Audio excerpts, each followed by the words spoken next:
Tuhan, kami percaya bahwa Engkau terus menyertai kami dalam segala keadaan dunia ini Tuhan. Karena Engkau Allah El Shaddai, Engkau Allah Immanuel, Engkau Allah yang sanggup dipercaya. Di dalam kesesakan Engkau sangat terbukti. Engkau lah sumber segala sesuatu. Engkau lah penolong kami yang sungguh. Kami melayangkan mata kami ke gunung-gunung, dari mana pertolongan kami. Tapi kami berkata pertolongan kami datangnya daripada Tuhan. Kami sangat percaya di masa-masa sulit seperti ini, kami terus naikkan takaran iman kami Tuhan. Supaya kami tidak hidup dengan fakta, dengan data. Tapi apapun yang terjadi, mungkin kami punya masa-masa sulit, kesulitan di mana-mana. Tapi kami percaya, semakin percaya, tidak menjadi ragu akan firman Tuhan. Kami semakin menaruhkan pengharapan kami kepadamu. Kami semakin mengandalkan Engkau. Kami semakin menjaminkan hidup kami kepadamu Tuhan. Karena Engkau lah jaminan kami satu-satunya. Bukankah Engkau berfirman bahwa tahun ini Engkau akan memulihkan tahun-tahun kami yang hilang, yang dimakan belalang pelahap, yang dimakan belalang pelompat. Oh, Kau akan ada di tengah-tengah kami, dan Kau akan mengadakan perbuatan yang ajaib. Kami akan baik-baik dan makan dengan kenyang. Dan Kau akan membiarkan malu kami lenyap. Kami tidak akan malu lagi selama-lamanya. Itulah janji-Mu Tuhan. Justru di masa-masa sulit Engkau memulihkan keadaan kami. Kau bedakan kami. Karena Engkau menunjukkan siapa Engkau yang kami miliki Tuhan. Di masa sulit Engkau sedang mempromosi kami. Buat sudut pandang kami berbeda. Kami tidak menjadi orang-orang kalah di dunia ini. Karena kami tahu siapa Allah kami. Allah yang besar. Allah yang ajaib. Kemala sukru. Kemala si. Bukankah Engkau berfirman, kalaupun kami menyeberang air, kami tidak akan dihanyutkan. Kalaupun kami menyeberang api, kami tidak akan pernah dihanguskan. Apapun yang kami alami, penyertaan Tuhan, rencana Tuhan lebih kuat dari apapun. Justru ini waktunya Tuhan, gereja-Mu bersinar terang di tengah-tengah kegelapan dunia. Justru ini waktunya kami mengalami pengalaman-pengalaman yang ajaib bersama dengan Engkau. Supaya kami boleh menceritakan perbuatan ajaib Tuhan. Dan siap lutut bertelut, siap lidah mengaku bahwa Yesus adalah Tuhan. Terima kasih Tuhan bahwa hati pikiran kami terus fokus hanya kepadamu. Tidak terdistrak, tidak dialihkan dengan apa yang ada di dunia. Tapi kami terus haus lapar akan Engkau dan hanya fokus kepadamu.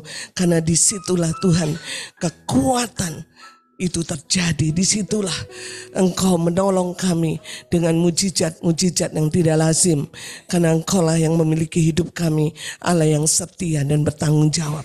Terima kasih Tuhan, hari ini kami mau dengar firman Tuhan. Kami berdoa supaya Roh Kudus menolong kami untuk mengerti dengan benar dan akurat. Supaya firman yang kami dengar itu mengubahkan hidup kami, mengubahkan pola pikir kami yang salah, dasar keyakinan sikap hati kami yang salah, dan kami betul-betul diubahkan hari demi hari segambar dengan Engkau.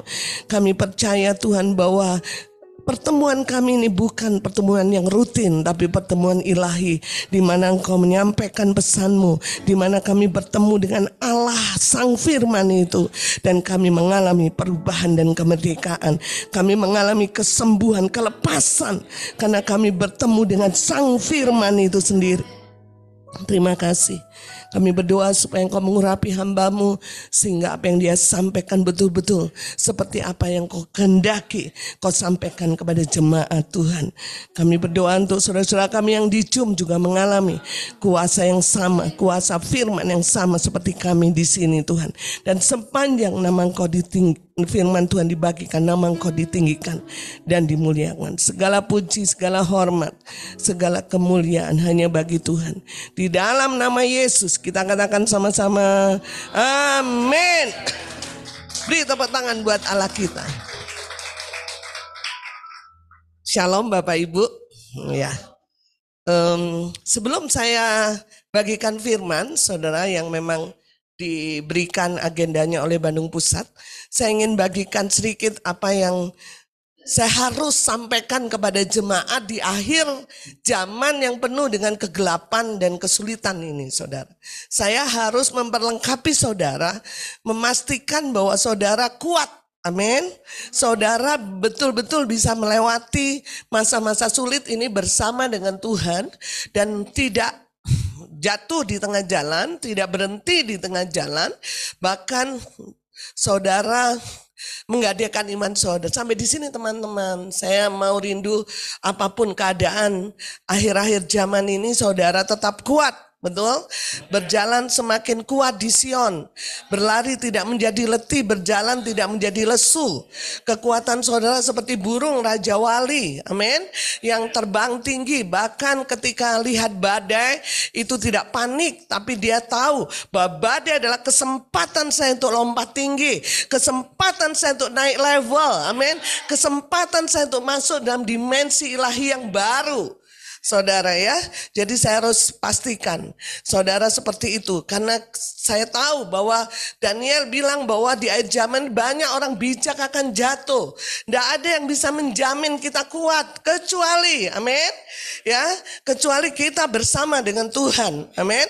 Nah, saudara, dalam masa-masa sulit seperti ini, waktu saya doa semalaman, tanggal 31 Desember, saya sampaikan bahwa kita akan mengalami krisis pangan. Betul?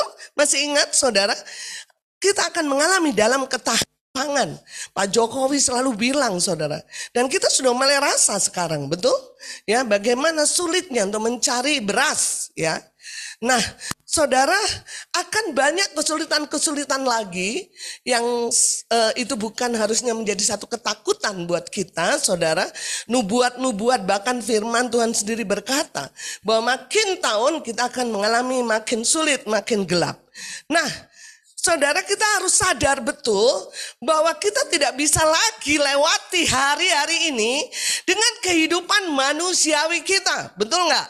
Saudara, ini sesuatu yang maha penting, saudara. Kita tidak lagi harus biasa-biasa memandang hidup ini. Ini akhir zaman. Saya serius nih, saudara. Karena saya merindu saudara kuat. Amin. Ya. Saya selalu bilang nanti ada satu event di mana saya nggak bisa tolong saudara. Betul nggak saudara? Kita harus survive sendiri-sendiri. Karena musuh sangat besar. Ngerti ya? Jadi saudara, kita nggak bisa sekarang biasa-biasa main-main dengan kehidupan rohani kita. Karena apa? Karena kesulitan yang kita alami tidak bisa dijawab dengan kehidupan yang biasa-biasa. Dengan kehidupan kemanusiawian kita. Betul nggak saudara? Sudah nggak bisa lagi saudara. Karena ini terlalu kuat. Dimensi kejahatan. Ya, sistem dunia bekerja demikian kuat. Jadi kita nggak bisa main-main lagi. Kita harus serius dengan kehidupan rohani kita. Amin. Kita nggak bisa hadapi hari-hari kita dengan kehidupan manusiawi kita, saudara. Tapi kita harus hadapi dunia ini dengan kehidupan ilahi. Dengan kehidupan surga di bumi. Betul nggak? Benar nggak? Nggak bisa, saudara. Saya punya uang banyak, saya punya pengetahuan. Saya merasa safety, yakin. Saya bisa, nggak bisa. Betul nggak, saudara? Makanya di sini saudaraku pentingnya kita betul-betul mengerti ya, apakah kehidupan ilahi saya, ya, apakah kehidupan rohani saya betul-betul saya mengalami kehidupan surga di bumi. Kalau enggak habis saudara. Bicara kehidupan surga bukan bicara soal makanan dan minuman, betul? Bicara kehidupan surga, bicara tentang damai sejahtera, sukacita, dan kebenaran. Kalau 3 hal itu kita alami, saya percaya saudara akan mengalami kemenangan dalam setiap kesulitan saudara. Betul nggak saudara? Karena saudara sedang mengalami kehidupan ilahi. Saudara sedang mengalami kehidupan surga di bumi. Ya. Semua sistem dunia ini bicara tentang uang, saudara. Kalau nggak punya uang nggak bisa makan, nanti mati. Kalau nggak ada uang nggak ada pendidikan, betul nggak? disetir itu sama sistem Babel, sistem dunia. Yang penting uang. Semakin akhir zaman semakin uang. Supaya uang itu jadi Tuhan. Cinta mamon, cari kerjaan sulit, uang. Karena apa? Ujung-ujungnya uang, betul nggak? Tapi kerajaan surga tidak bicara tentang uang, betul? Kerajaan surganya 3 bicaranya. Damai sejahtera, sukacita, kebenaran. Dan Tuhan bilang, kalau kau memiliki kerajaan surga, kau nggak akan pernah tergoncangkan. Bukan berarti saudaraku bahwa kalau kau punya kerajaan surga, kau nggak punya uang. Tetapi Tuhan bilang, dia pastikan kalau kau memiliki kerajaan surga, kau nggak akan tergoncang. Artinya jangan sampai si otak kita tuh didistrak. Uang, saya perlu uang, saya perlu uang, saya perlu uang. Balik pikiran saudara, saya perlu kerajaan surga, betul nggak? Amin. Saudara, percayalah. Damai sejahtera, sukacita, kebenaran. Inilah yang kita butuhkan. Amin. Maka itu pastikan saudara jangan sampai mau kerajaan surga itu hilang dalam hidupmu hanya gara-gara uang. Amin. Karena tahu uang itu bukan solusi, bukan jawaban. Kita perlu uang, tapi uang bukan solusi. Betul? Ya, ketika kita benar-benar mengalami surga di bumi, kita tidak akan pernah tergoncang. Tuhan bisa jawab hidupmu dengan banyak cara. Amin. Saudara, kalau saya khotbah nanti tentang ini bisa, saya nggak khotbah tentang materinya ini, tapi saya rindu sebetulnya. Saya ingin hari ini khotbah itu karena Tuhan dorong saya. Tapi nanti saya dievaluasi saudara ya, wah ini nggak tunduk sama materi yang disampaikan begitu ya. Tapi saya merasakan bagaimana betapa pentingnya kita membangun kehidupan rohani kita benar saudara.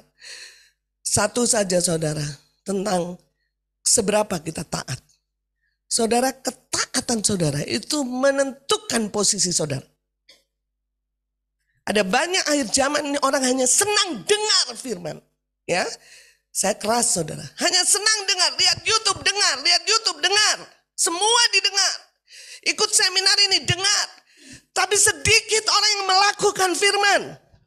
Padahal saudaraku, ketaatan kita itu adalah mendengar dan melakukan. Ketika kita mendengar, saudara, kehidupan kita masih manusiawi. Betul nggak? Tapi ketika kau melakukan firman, posisimu akan berganti. Kau akan mengalami kehidupan ilahi. Karena ketaatan yang membedakan posisi setiap orang. Betul? Saudara bisa lama ikut Tuhan. Ikut A, B, C, D. Tapi saudara hanya mendengar, posisi saudara akan menjadi orang-orang yang manusiawi. Betul, tidak mengubah statusmu. Tapi kau baru ikut Tuhan. Mungkin baru 6 bulan, baru 8 bulan.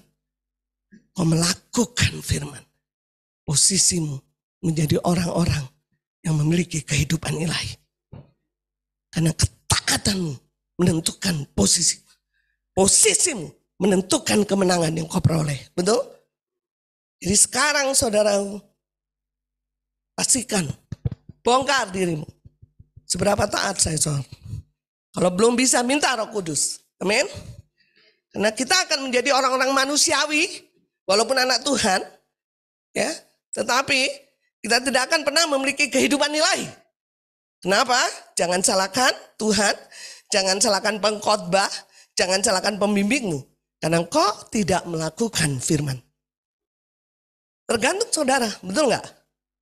Selama kau taat, saya jamin 1000% kau akan mengalami kemenangan. Karena kehidupan yang kau hidupi bukan manusiawi, betul nggak? Tapi kalau kau hanya taraf mendengar saja, kehidupan manusiawi, ya, kau nggak akan mengalami kemenangan. Tapi kalau kau melakukan firman, saudara melakukan firman nggak mesti ngomong-ngomong banyak, betul nggak? Saya sudah menjadi pelaku, saya sudah menjadi pelaku. Ya. Pelaku firman itu terlihat dari bukti. Ketika ada badai dalam hidupmu, ketika engkau mengalami perkara-perkara yang sulit, tidak masuk di akal. Kau mengalami kemenangan, terobosan, mujizat. Bukti bahwa kehidupan ilahi sedang terjadi atas hidupmu. Kau sedang mengalami kehidupan surga di bumi. Maka itu kan selalu diulangan dikatakan, kalau kau mendengar dan mendengarkan dengan baik-baik dan melakukannya, maka aku akan. Betul nggak saudara? Dimulai dari ketaatan. Maka itu saudara, kita sama-sama ingin survive, ingin menjadi pemenang. Maka itu saya rindu banget supaya sungguh kita perhatikan cara kita membangun hidup kita. Amin. Supaya ini satu poin, tapi ada beberapa poin saya nggak akan khotbah tentang itu, tapi satu poin ini saja. Mari kita sama-sama bongkar. Apakah saya sudah taat dalam hal yang sekecil ini? Saya taat nggak firman Tuhan yang ini? Saya taat nggak firman Tuhan ini? Kalau kita pastikan kita sudah lakukan, percaya akan mengalami kemenangan yang besar. Karena posisimu itulah yang membuat kau mengalami kemenangan. Kalau kau baru mendengar saja, engkau masih manusiawi, saudara. Nggak efek dalam hidupmu. Tapi kalau kau sudah melakukan, posisimu berbeda. Kau sedang mengenakan kehidupan ilahi. Tuhan akan bertindak dan kau akan diberikan kemenangan. Amin. Amin. Baik, hari ini topiknya bukan itu, saudara. Ya, minggu kemarin Penatua Timotius Chandra sudah bagikan bagaimana gereja kita ini memiliki visi, memiliki misi, memiliki nilai-nilai. Benar nggak saudara? Ya, saya flashback. Ya, saudara, pentingnya satu gereja itu memiliki visi. Ya, gereja satu dengan gereja yang lain, visinya bisa berbeda, saudara. Karena kalau dulu bangsa Israel punya 12 suku, saudara, dia memiliki calling yang berbeda-beda. Ada suku Lewi yang dia ada di pujian penyembahan, begitu ya. Nah, Tuhan mendirikan gereja dengan visi yang berbeda-beda. Visi gereja GKKD beda dengan visinya misalnya gereja A, B, C. Kalau saudara lihat ada gereja yang senangnya worship, muji, nyembah Tuhan. Betul nggak? Sampai semua orang diberkati karena pujiannya. That's it, itu memang visinya dia. Betul nggak? Iya kan? Nah, kalau visi GKKD Bandung Pusat dikatakan gereja yang senantiasa antusias bagi Indonesia, dikatakan ya, untuk Indonesia dan bangsa-bangsa penuh dengan kemuliaannya. Isinya gereja ini penginjilan aja, pemuridan aja. Jadi saudara, lah itulah visinya. Betul nggak? Nah, sebenarnya apa sih yang dimaksud dengan visi? Ya, karena Mazmur bilang, Mazmur atau apa ya di perjanjian lama dikatakan tanpa visi liarlah rakyat. Jadi harus ada visi, saudara. Nah, apa yang dimaksud dengan visi? Saudara ya. Visi itu artinya mau jadi apa nantinya. Ya, kalau anak kecil mah visi itu artinya cita-cita, impian, gitu ya. Ya. Dulu kalau kita masih kecil kita bilang bahwa apa cita-citamu? Menjadi dokter, itu visi. Ya. Apa cita-citamu? Aku mau menjadi presiden, itu visi. Apa nanti jadinya saya, itu visi. Apa mau jadinya saya nanti, itu visi. Ya. Nah, GKKD, saudara, ini lebih spesifik ya. Tuhan berikan visi, karena visi, ya, kalau kita anak Tuhan, gereja itu datangnya dari Tuhan, betul nggak? Ya, jadi Tuhan mendirikan GKKD Bandung Pusat itu ada tujuannya gitu. Nanti Tuhan ingin bahwa lewat gereja Kristen Kemah Daud Bandung Pusat, Indonesia dan bangsa-bangsa penuh kemuliaannya. Ya. Ya. Itu tujuannya Tuhan, visinya Tuhan bagi GKKD Bandung Pusat, saudara. Nah, itu namanya visi korporat, visi gereja, visi bersama-sama, kesatuan. Nah, saudara dan saya sebagai seorang pribadi punya visi, betul nggak? Ya, kita punya visi pribadi. Ya, nah, visi pribadi, misalnya kalau saya tanya Pak Teguh, mau jadi apa nanti? Harus saudara, karena hidup kita ini bukan milik kita lagi.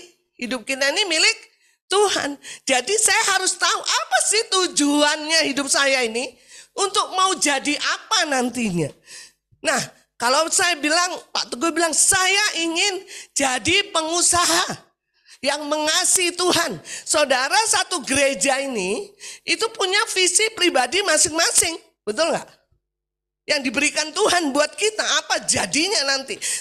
Mimpi saya apa. Yang dari Tuhan tuh saya mau jadi apa.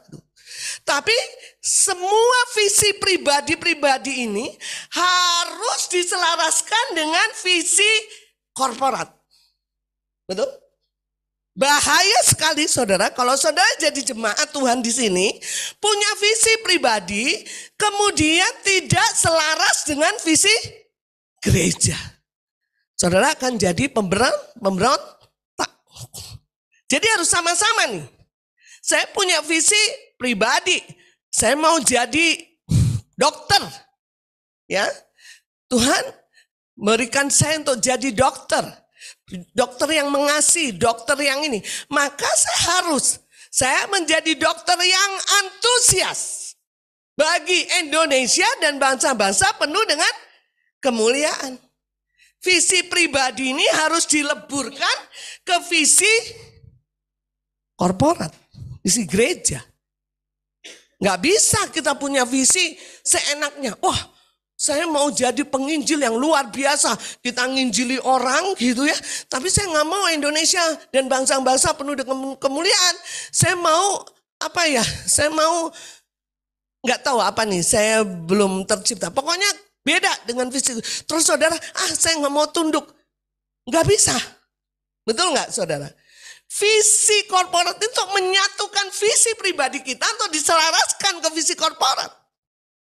Seperti Lembang, saudara ya, GKKD Lembang bagian dari GKKD Bandung Pusat. Visi saya waktu Tuhan izinkan gereja ini berdiri, Tuhan sudah bilang bahwa visi GKKD Lembang untuk suku Sunda, orang M, ya kan, untuk penuh dengan kemuliaan. Lembang, penuh kemuliaan. Tapi saya harus selaraskan dengan visi korporat. Lembang, antusias untuk Lembang, Bandung, Indonesia, bangsa-bangsa penuh kemuliaan. Amin. Ini sebenarnya ini kalau dibilang seminar sosialisasi blueprint gereja lah saudara sebenarnya. Ini 1 bulan ini ya. Penatua ingin supaya memastikan saudara tahulah Gereja Kristen Bandung Pusat.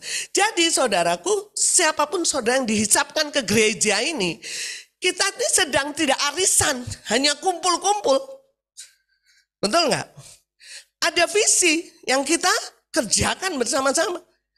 Kalau Bandung Pusat itu, Lembang adalah suku Sunda, orang-orang M, Lembang, Indonesia, Bandung, Indonesia, dan bangsa-bangsa.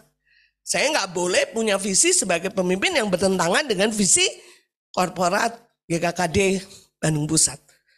Oke, mengerti ya?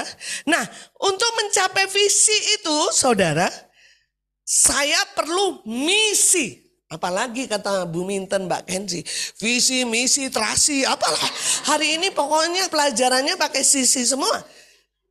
Saya mau begini saudara, mungkin Pak Penatua Timotius dengan canggihnya, tapi saudara harus mengerti dengan jelas gitu loh ya.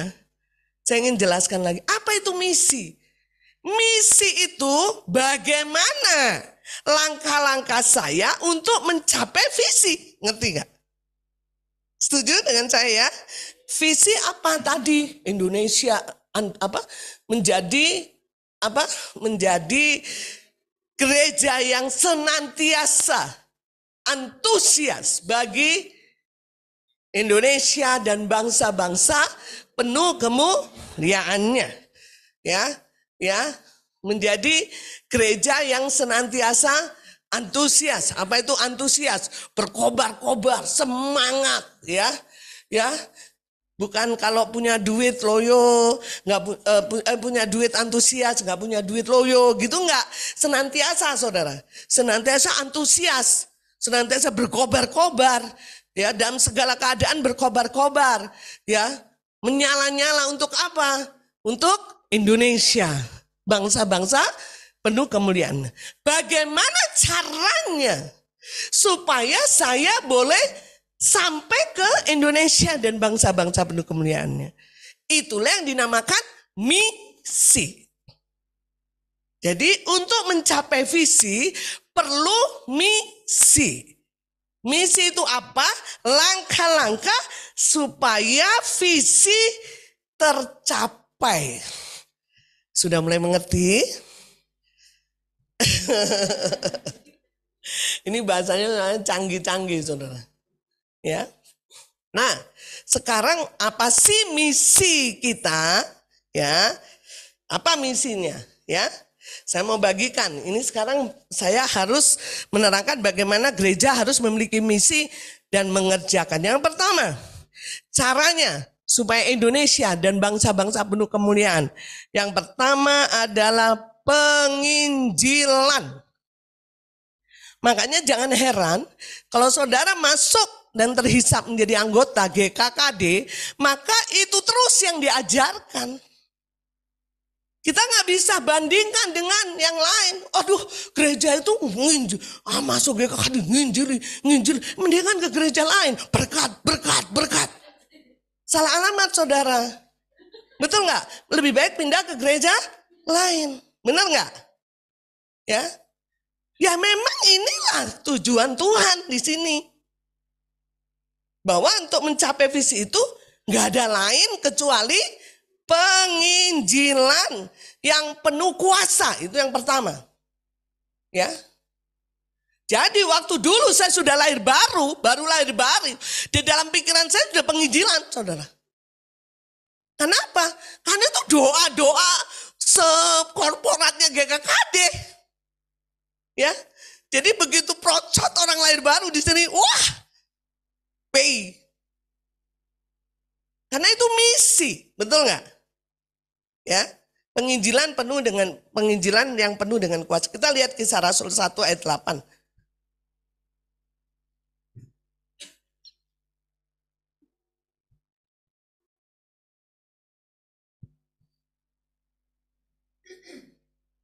Kita baca sama-sama, saudara, ya. Kisah Rasul 1 ayat 8. 1, 2, 3. Tetapi kamu akan kuasa kalau dan saksiku di Yerusalem dan di seluruh Yudea dan Samaria dan sampai. Jadi misi yang pertama adalah penginjilan penuh kuasa. Saudaraku, bicara kuasa, kenapa Tuhan Yesus suruh ke-12 rasulnya menunggu kuasa? Karena dia tidak pernah bisa menginjili orang, dia tidak pernah bisa menjadi saksi kalau mereka tidak menerima kuasa. Ngerti ya? Nah, kuasa di sini adalah Roh Kudus. Makanya gereja kita terbuka sekali dengan Roh Kudus. Karena itu misi, betul? Kita beda dengan gereja tradisi. Gereja-gereja lain yang nggak terbuka, ya, dengan pekerjaan Roh Kudus. Dikatakan kamu akan menerima kuasa. Apa kuasa itu? Dunamos, ya. Orang kalau belum menerima kuasa belum bisa menjadi saksi, ya. Apa itu kuasa? Dunamos. Dunamos itu arti akar katanya dari dinamit. Saudara tahu arti dinamit? Kalau ada sebuah rumah Saya mau ledakkan, saya mau pakai palu atau pakai dinamit, saudara. Bisa sih pakai palu, tapi seumur hidup nggak beres-beres, saudara ya. Pakai dinamit. Ya, kenapa sih orang mesti punya kuasa sebelum dia jadi saksi? Karena lewat kuasa, lewat Roh Kudus yang digambarkan dengan dinamit, Tuhan ingin meledakkan semua benteng-benteng dalam hidup kita. Amin. Jangan berpikir kuasa itu untuk memberitakan Injil. Belum. Tapi kuasa itu untuk diri kita terlebih dahulu. Amin. Kuasa untuk apa? Kuasa yang seperti dinamit yang menghancurkan setiap benteng-benteng. Wow, di sini banyak benteng, keangkuhan, kesombongan, betul nggak? Ya, makanya saudaraku kita lihat Petrus ketika dia sebelum terima kuasa dan sesudah terima kuasa beda sama sekali. Kenapa? Karena dengan baptisan Roh Kudus, dia mengalami pencurahan Roh Kudus, menerima kuasa. Betul-betul benteng-benteng. Dia hanya seorang nelayan, saudara, benteng-benteng. Apapun, penyumbat, penghalang yang menghalangi. Dia boleh mengenal Allah dengan benar dan akurat. Itu dihancurkan dengan apa? Roh Kudus. Diledakkan. Dunamos. Amin. Makanya itu Roh Kudus itu luar biasa, saudara. Orang yang belum mengalami kuasa, dia tidak bisa mengenal Allah dengan benar, betul nggak? Dia nggak ngerti, oh Allah itu, oh ternyata, oh masih ada banyak penghalang, masih banyak benteng-benteng, harus diledakkan, betul? Harus dirobohkan oleh apa? Oleh kuasa. Makanya tetapi kamu akan menerima kuasa. Di peledak yang sangat kuat. Menghancurkan benteng-benteng keangkuhan, kesombongan. Sehingga kita bisa mengenal Tuhan dengan benar.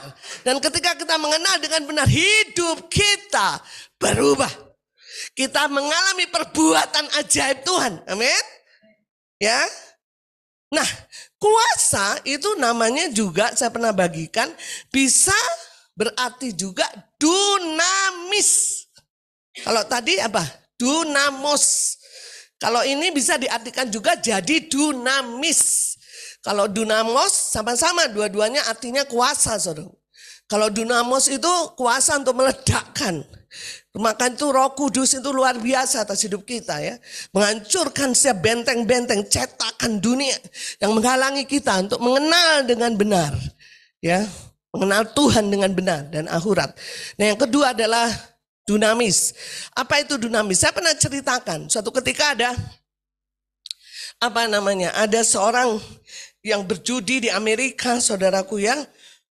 Kemudian tiba-tiba presidennya mikir, waduh ini bikin masalah kalau di New York udah banyak orang ke New York, ini ada judi, ini menghalangi pemandangan ini sangat mengotori kota.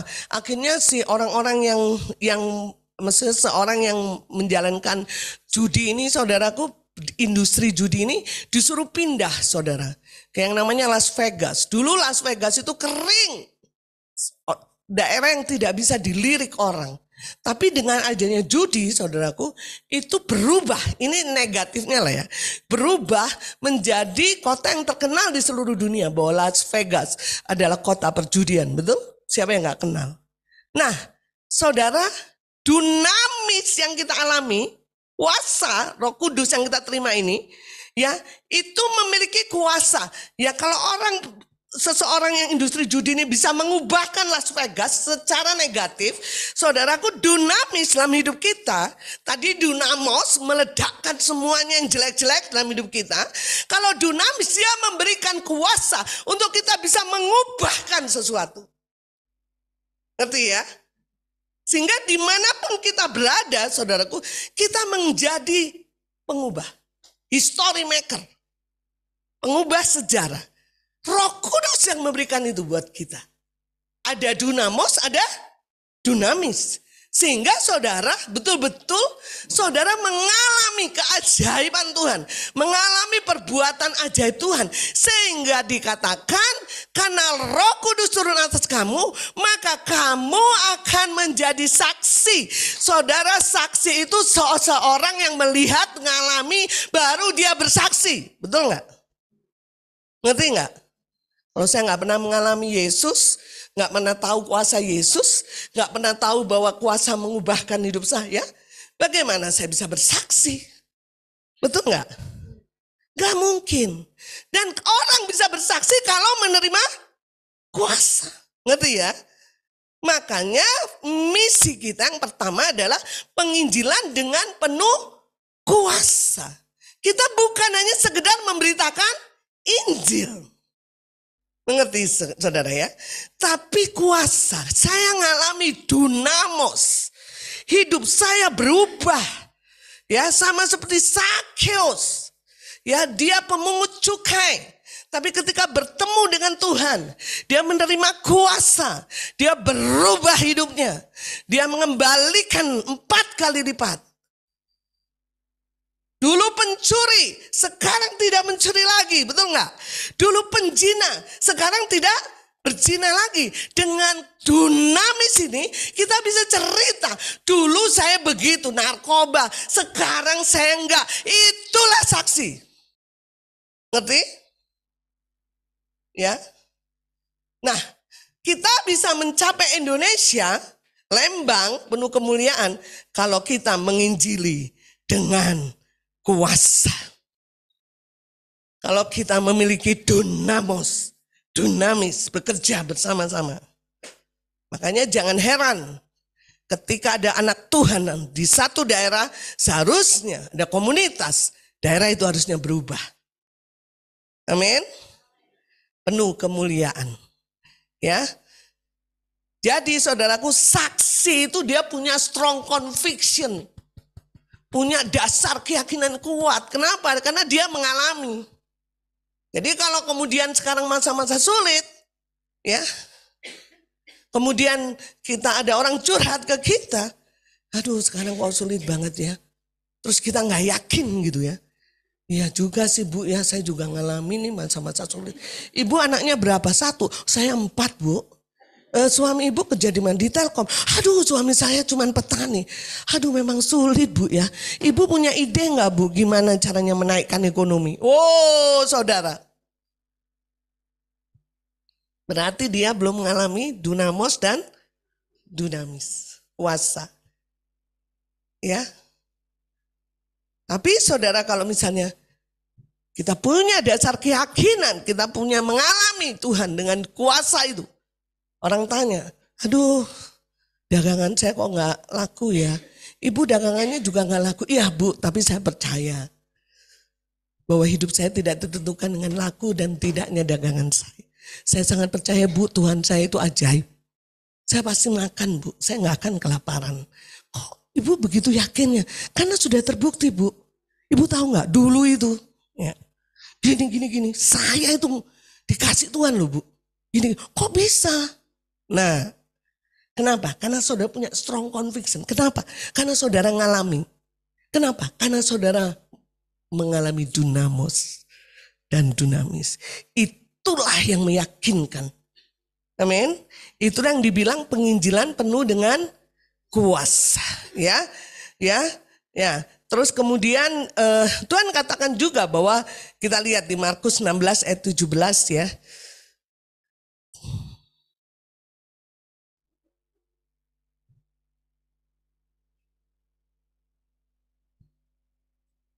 Markus 16 ayat 17.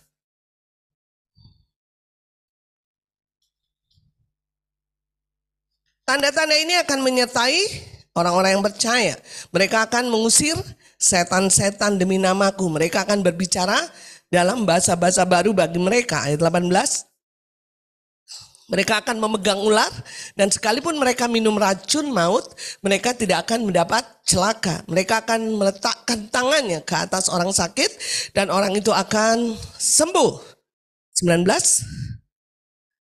Sudah ya, 18 ya aja, sampai 18 saja. Jadi tanda-tanda ini akan menyertai saudara. Menyertai karena Tuhan ingin, ya, kuasa Tuhan dinyatakan, ya. Itulah penginjilan dengan penuh kuasa. Saya tahu bahwa kita sering sekali dengar firman ini ya tentang penginjilan.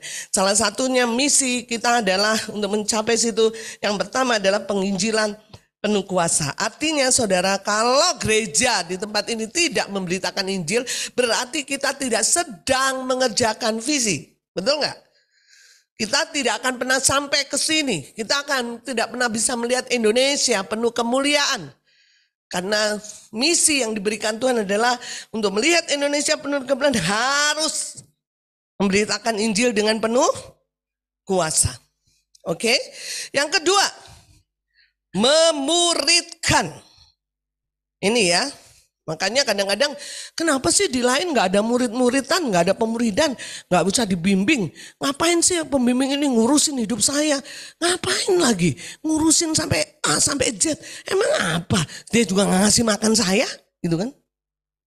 Ya, gereja lain gak begitu. Gitu. Beda. Betul gak? Karena misi di gereja ini yang kedua adalah memuridkan. Lewat penginjilan, ada orang-orang yang diinjili harus dimuridkan. Nah, saya mau garis bawahi di sini. Ada banyak orang berpikir pemuridan itu belajar Alkitab. Bab 1, nomor 1, apa jawabannya? Baca. Nomor 2, saudara, pemuridan bukan belajar, ya memang belajar Alkitab.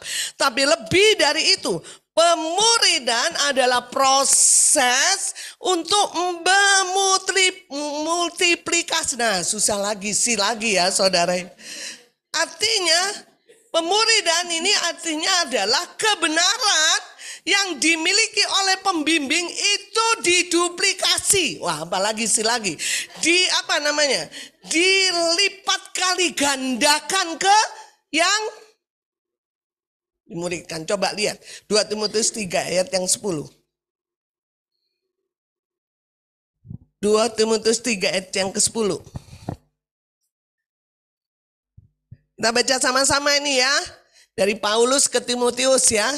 1, 2, 3. Tetapi engkau telah mengikuti ajaranku, cara hidupku, pendirianku, imanku, kesabaranku, kasihku, dan ketekunanku. Artinya bahwa Paulus bicara sama Timotius, anak PA-nya, muridnya, kamu telah mengikuti ajaranku. Artinya pemuridan bukan hanya belajar Alkitab, tapi pemuridan kebenaran yang dihidupi oleh pembimbing, ya, oleh pemurid itu ditransfer, diimpartasi kepada murid. Sehingga muridnya mengikuti kebenaran yang dihidupi oleh pembimbing. Saudara mengerti? Ya, jadi tidak mungkin kalau pembimbingnya nggak suka berdoa, tidak mungkin muridnya suka. Kenapa? Karena harus dimulai dari pembimbing. Ikuti ajaranku, ikuti cara hidupku, ikuti pendirianku. Jadi saudaraku, pemuridan itu bukan sekedar belajar Alkitab, tapi si pembimbing harus memultiplikasi, harus mengimpartasi, harus memastikan bahwa kebenaran yang dihidupi itu dihidupi, dipraktekkan juga oleh murid. Ngerti ya? Ya. Ini kesabaranku, kasih. Artinya apa? Harus dipastikan bahwa si murid ini terbangun gaya hidup ilahi. Ya, Timotius memiliki gaya hidup ilahi seperti Paulus. Ya. Dia tidak lagi mau yang dunia. Karena dia pembimbingnya, dia ngikuti ajaranku, cara hidupku, pendirianku, imanku. Dengan demikian kita sedang melahirkan melalui pemuridan, penginjilan menghasilkan murid. Dimuridkan melalui pemuridan, murid inilah yang akan menjadi orang-orang strategis. Betul nggak? Orang-orang yang yang betul-betul bisa diandalkan untuk memuridkan lagi. Makanya semakin banyak murid, semakin Indonesia penuh dengan kemuliaan. Amin. Jadi tugas saya, tugas saudara sebagai pembimbing, bukan hanya sekedar tahu, oh iya ini artinya begini, oh ini gini, ayat ini bilang begini. Bukan saudara, tapi saudara sedang mentransfer hidup saudara. Amin. Saudara bisa bilang kalau saya ke luar negeri misalnya, saya di luar negeri saya bebas melakukan apapun karena saudara tidak lihat saya, betul nggak? Ya, di TV, di Eropa sana, saya di Prancis, di hotel, saya bisa lihat TV porno sesuka hati saya, betul nggak? Saudara nggak lihat saya, tapi spirit saya, gaya hidup ilahi saya, ketika saya memuridkan, saya tidak memultiplikasi kebenaran. Maka itu hati-hati, betul? Kita harus sampai berani katakan seperti Paulus, ikuti ajaranku, ikuti cara hidupku, ikuti pendirianku. Ya.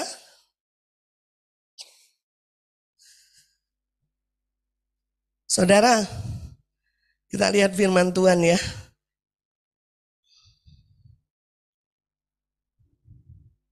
Mazmur 127 ayat yang kelima.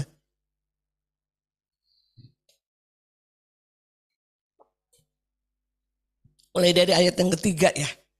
Saya akan bacakan buat saudara. Sesungguhnya anak laki-laki adalah milik pusaka daripada Tuhan. Dan buah kandungan adalah suatu upah. Kalau saudara rindu memiliki seorang murid. Karena ini misi gereja ini. Setiap orang harus dimuridkan dan memiliki murid.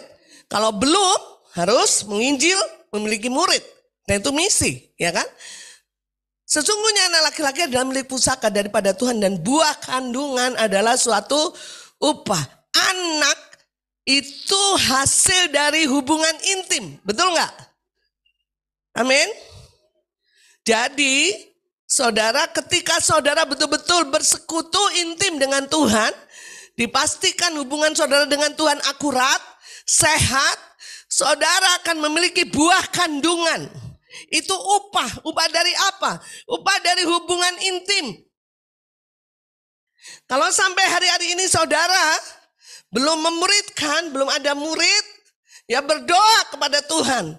Terus datang kepada Tuhan, pastikan engkau memiliki hubungan yang intim dengan Tuhan. Bangun, maka kau akan memiliki upah, yaitu buah kandungan. Kau akan punya anak rohani saudara.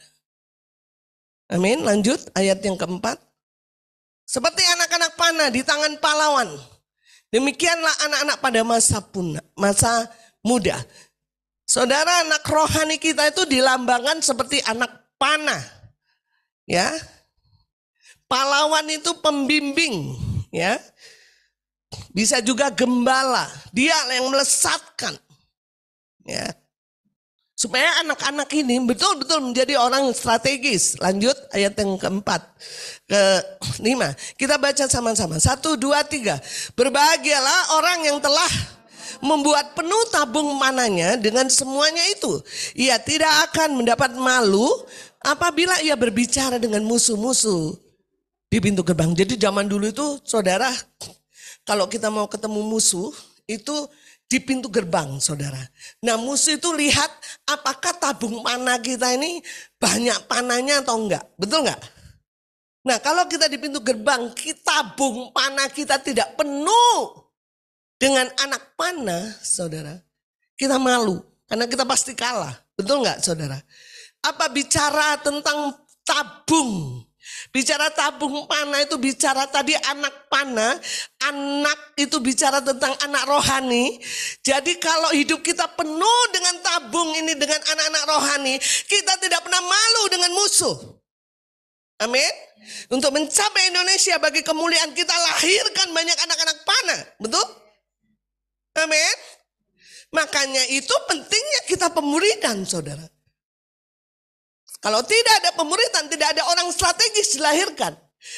Kalau tidak ada pemuridan, tidak ada revivalist. Orang-orang kegerakan. Orang-orang pengubah keadaan dilahirkan. Gereja itu biasa-biasa. Ya. Kita akan malu ketemu musuh. Karena kita nggak punya tabung panah, kita nggak penuh dengan panah. Saya nggak pernah malu, saudaraku. Saya punya anak tabung panah dari suku apapun. Di Papua saya punya anak rohani di sana, walaupun tidak sama-sama lagi dengan saya. Di Cirebon, di mana, saudara. Karena dikatakan, dia tidak akan mendapat malu apabila dia berbicara dengan musuh-musuh di pintu gerbang. Kenapa? Karena tabungnya penuh dengan panah. Kita penuh dengan anak-anak rohani, saudara. Ya, pentingnya pemuridan. Seorang pembimbing harus betul-betul membangun pola hidup ilahi dalam hidupnya. Karena bukan bicara mengajar, memberikan informasi, tapi bicara impartasi, betul? Mentransfer sesuatu kehidupan ilahi. Ya. Bukan karena kau skillnya tinggi, punya S apa, bukan. Tapi pola hidup ilahi harus dibangun. Ya, melatih anak-anak untuk tidak bergantung kepadanya, hanya bergantung kepada Tuhan. Ya.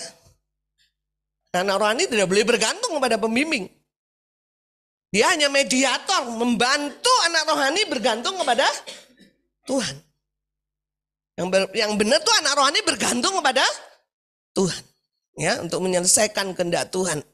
Ya. Apa tugasnya sebagai anak rohani? Oh, membuka hati selebar-lebarnya. Supaya kuasa anugerah seorang bapa itu nyampe. Amin. Kalau dia nggak membuka hatinya, mau diajar kayak apa? Di logika, enggak gitu. Enggak bener ini pembimbing saya. Dipulang, mendingan mikirin saya sendiri aja. Enggak bener itu. Kok nggak akan dapat anugerah Bapa? Betul nggak? Yes Tuhan, yes Tuhan, yes. Amin. Betul Tuhan, aku setuju. Kau dapat anugerah Bapa. Apa itu artinya? Ketika kau mengalami masa-masa sulit yang pernah dialami orang tua rohanimu, Bapak rohanimu, kau tiba-tiba mengalami kemenangan. Yang namanya anugerah kan begitu ya. Kau nggak perlu kerja keras.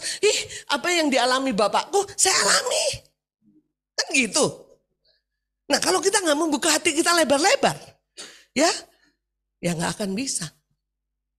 Sebagai anak rohani juga harus praktek setiap kebenaran yang diajarkan.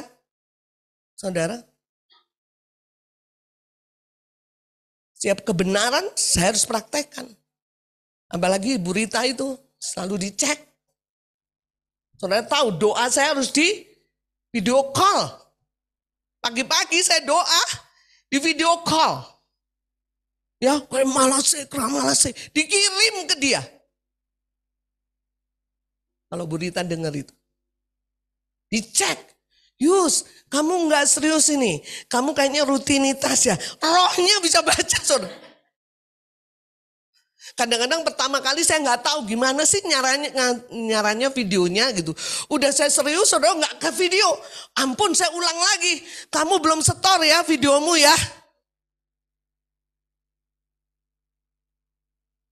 Saya nggak merasa ngapain sih pembimbing kayak gini? Enggak.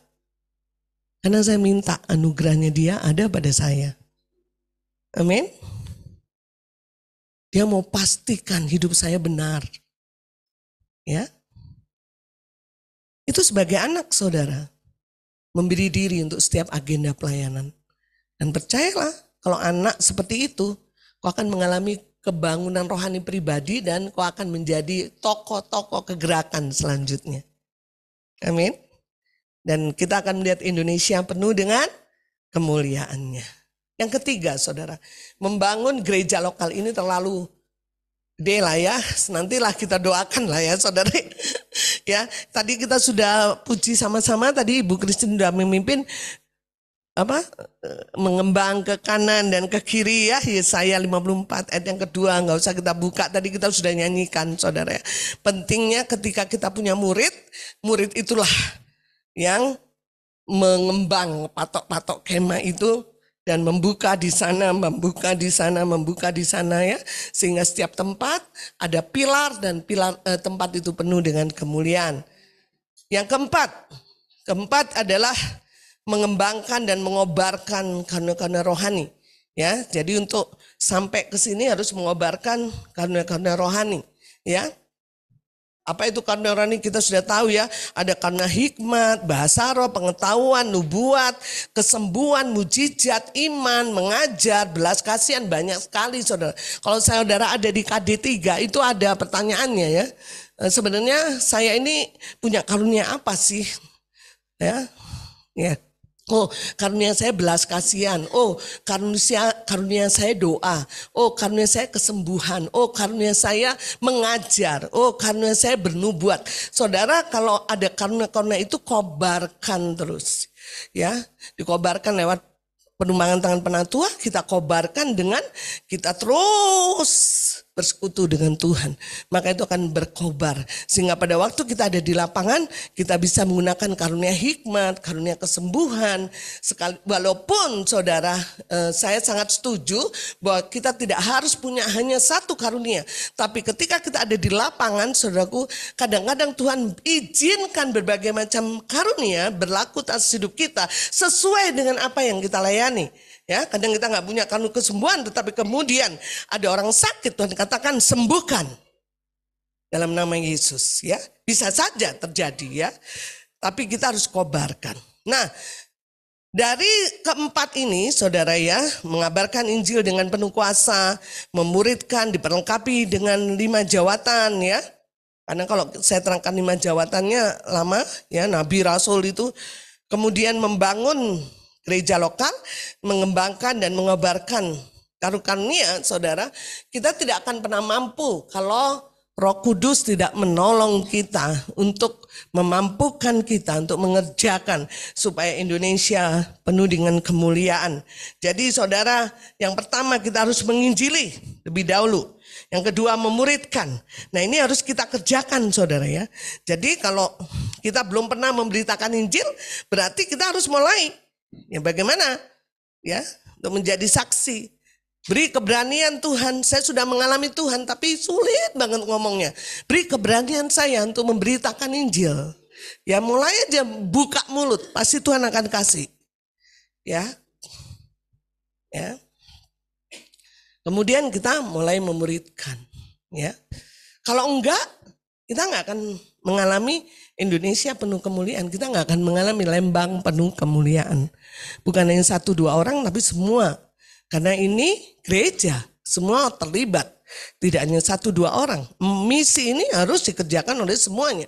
Semua jemaat, saudara ya. Saya percaya akan terjadi akselerasi, percepatan ya.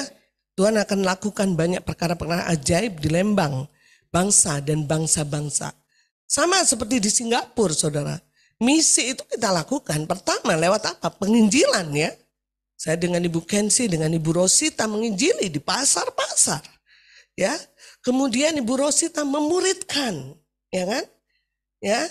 Nanti kalau udah banyak komunitas dan diperlukan gereja lokal, kita bangun gereja di sana. Kita kobarkan karunia-karunia. Dimanapun. Kalau Tuhan izinkan di Subang, boleh. Ya, harus dimulai dari penginjilan. Kita penginjilan ke Subang. Semua dimulai dari penginjilan. Jadi penginjilan bukan milik orang-orang tertentu, saudara. Tapi penginjilan itu misi setiap kita yang terhisap di gereja ini. Karena ini misi Tuhan.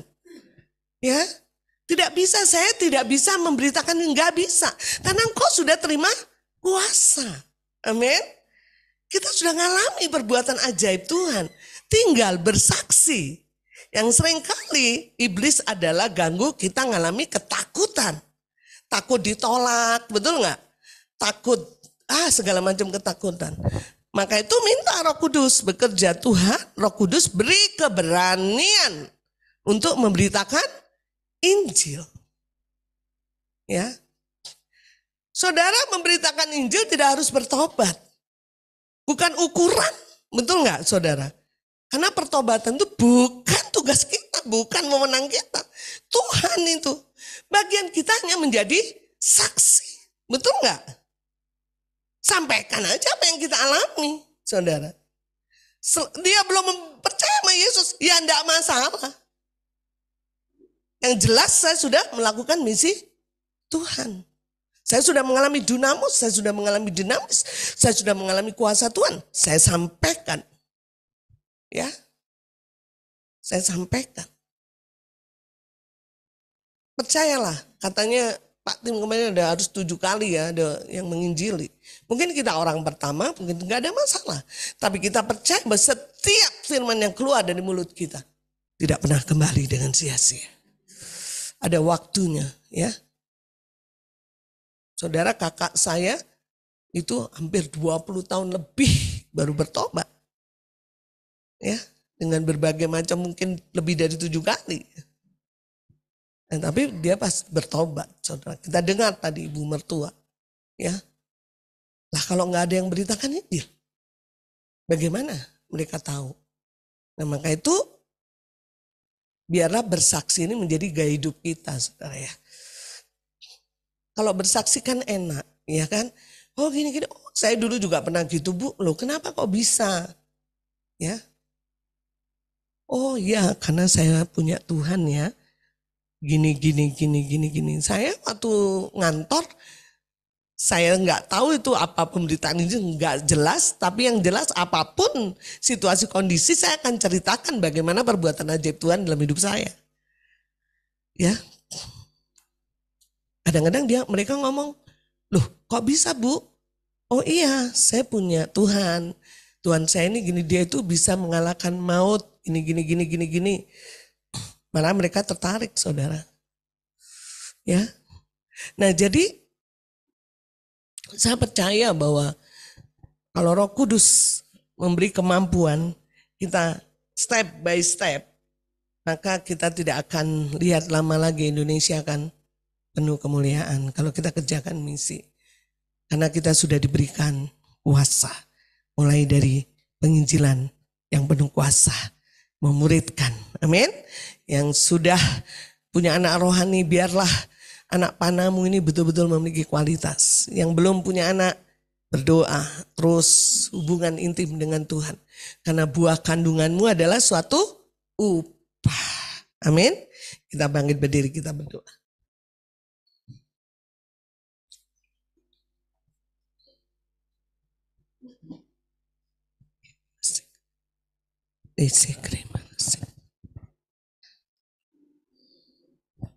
Kamala Sukri. Saudara, tidak pernah kebetulan saudara disiapkan di gereja ini. Tidak pernah kebetulan. Bukan engkau yang memilih rumahmu, tapi Tuhan yang memberikan rumah itu bagimu. Supaya engkau memiliki potensi yang maksimal dan berguna bagi kerajaan Allah. Dan kalau engkau ada di tempat ini, karena Tuhan rindu engkau menyelesaikan agenda Tuhan, yaitu Indonesia dan bangsa-bangsa penuh dengan kemuliaan Tuhan. Kalau engkau ada di kota Lembang, bahkan terhisap di gereja ini di Lembang, karena Tuhan ingin engkau menyelesaikan agenda Tuhan. Lembang, suku Sunda, Bandung, Jawa Barat, penuh dengan kemuliaan.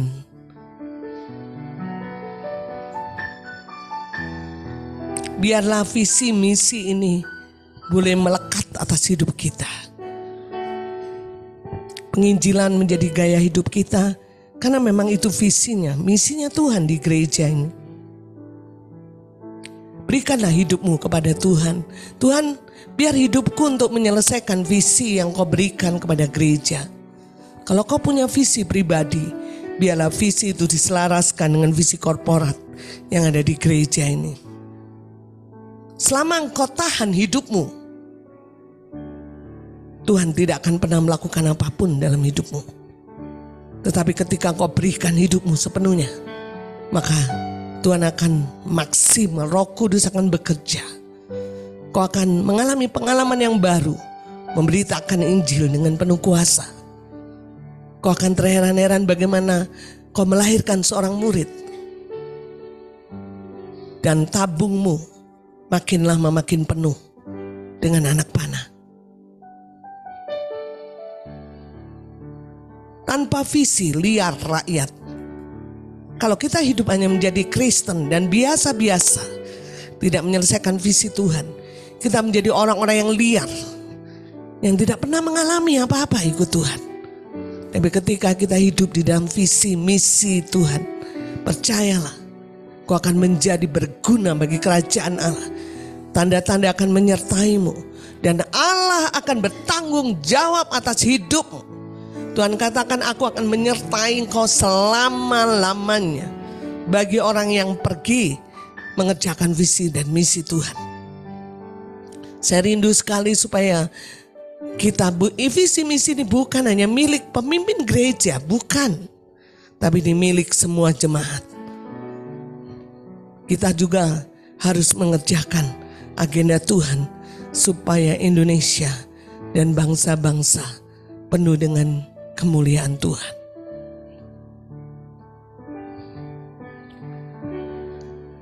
Hanya ini Tuhan persembahanku, segenap hidupku, jiwa dan ragaku, sebab aku miliki harta kekayaan yang cukup berarti untuk ku persembahkan. Hanya ini Tuhan permohonanku, terimalah Tuhan persembahanku, pakailah hidupku sebagai alatmu seumur hidupku. Betapa hatiku berterima kasih Yesus. Betapa hatiku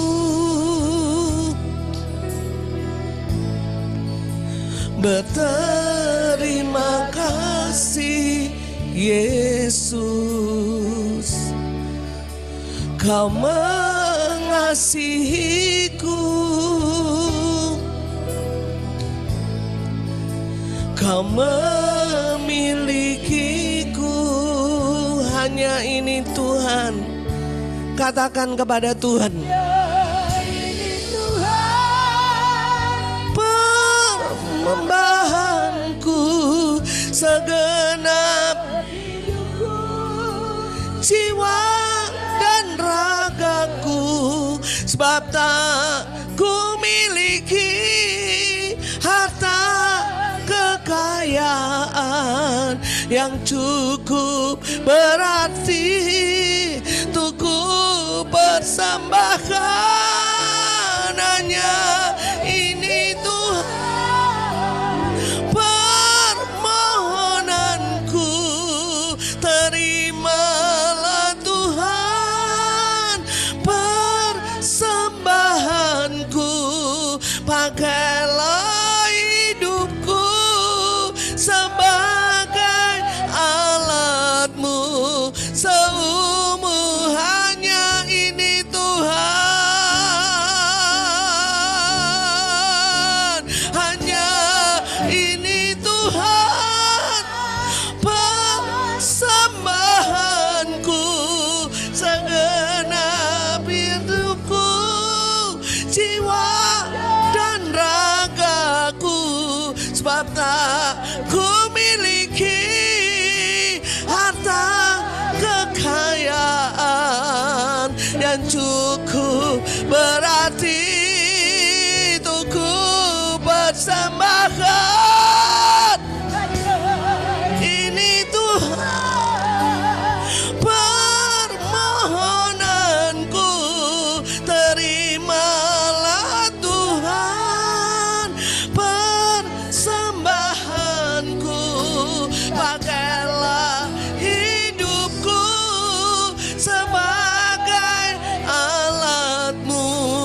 Katakan kepada Tuhan, deklarasi, hanya ini Tuhan, hanya ini Tuhan. Persembahanku, segenap hidupku, jiwa dan ragaku, sebab tak ku miliki harta kekayaan yang cukup berarti ku persembahkan hanya ini Tuhan. Yes, mohonanku, terimalah Tuhan persembahanku, pakailah hidupku sebagai alatmu, pakailah hidupku, pakailah hidupku sebagai alatmu, seumur pakailah hidupku, pakailah hidupku sebagai alatmu, seumur hidupku.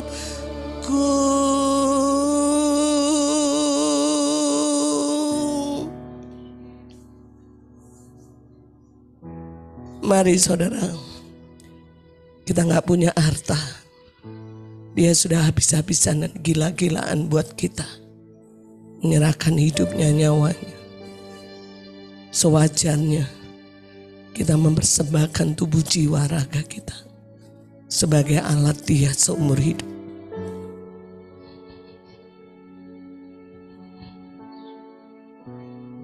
Untuk menggenapi visi Tuhan atas gereja ini. Puaskanlah dirimu dengan kami Tuhan.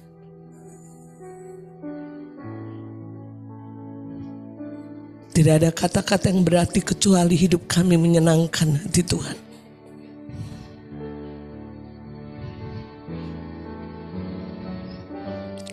Lagu ini sederhana sekali, tapi pujian ini sangat dalam.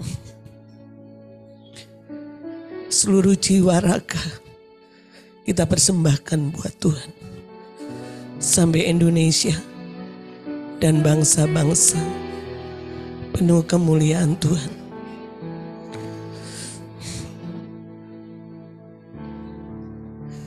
Hanya ini Tuhan persembahanku, segenap hidupku, jiwa dan ragaku, sebab tak ku miliki harta kekayaan yang cukup berarti untuk ku persembahkan hanya ini Tuhan. Yes, mohonanku, terimalah Tuhan persembahanku, pakailah hidupku sebagai alatmu seumur, pakailah hidupku, pakailah hidupku sebagai alatmu seumur hidupku. Mari angkat tangan kedua belah tangan. Terimalah berkat Tuhan. Engkau telah menerima kuasa karena Roh yang Kudus. Engkau menjadi saksi di Yerusalem, Yudea, sampai seluruh Samaria. Roh Kudus akan menolong engkau, membawa engkau, mendidik engkau ke dalam kebenaran, menuntun engkau supaya engkau menemukan jati dirimu dan mengerti betapa luar biasa Tuhan menyediakan yang terbaik bagimu.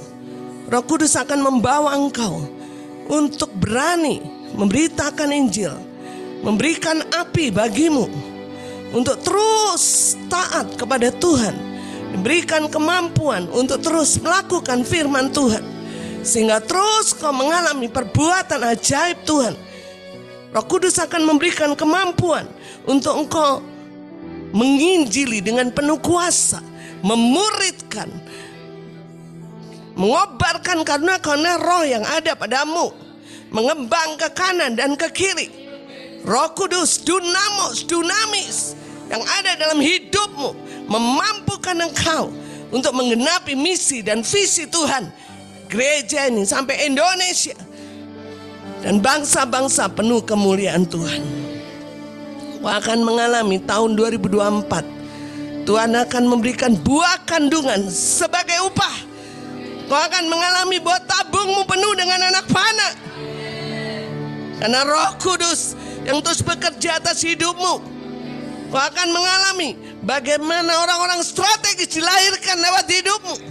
Revivalist, reformers dilahirkan. Tokoh-tokoh kegerakan dilahirkan. Nabi-nabi dilahirkan. Rasul-rasul, penginjil, pengajar. Dan kau akan mengembang ke kanan dan ke kiri, mendiami kota-kota yang sunyi, menegakkan kerajaan Allah di desa-desa, di kota ini, Lembang penuh kemuliaan, Indonesia bahkan bangsa-bangsa penuh dengan kemuliaan. Terimalah kuasa yang terus bekerja atas hidupmu, dan kau akan berkata, Indonesia dan bangsa-bangsa penuh dengan kemuliaan. Pulanglah dengan damai sejahtera, karena pesan Tuhan hari ini akan terjadi atas hidupmu. Akan menjadi orang-orang yang berpengaruh, revivalist, tokoh-tokoh kegerakan untuk mewujudkan visi Tuhan Indonesia dan bangsa-bangsa penuh kemuliaan. Roh Kudus yang diutus oleh Bapa itu yang akan menyertaimu dari sekarang sampai selama-lamanya. Kita katakan sama-sama, amin.